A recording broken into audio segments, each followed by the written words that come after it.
I said last night, I read this poem last night, I'd like to read it again today, that I had the good fortune as a writer to grow up among working class people in a steel mill town.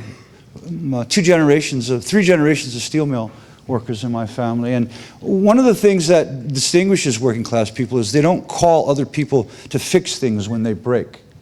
They fix them themselves. It wouldn't be unusual for me to come home from school, for example, and to find the entire washing machine disassembled in my basement and my father fixing it somehow. Sometimes this didn't lead to the best conclusion. And this is one of those examples. It's called My Uncle Rudy in Sunlight.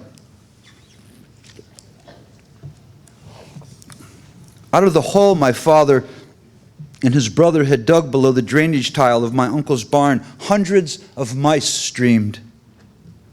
These brothers had dug the hole, then snaked a hose deep into the nest the mice had made, and no way out but one.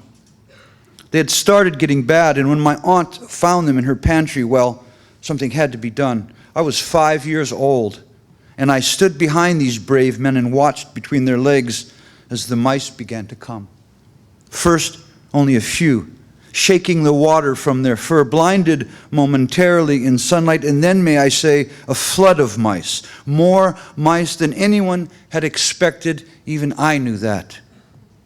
My uncle had a hoe, and my father ran for the rake, and you know what happens next. This was 50 years ago, and I don't know what business it thinks it has here in this life now.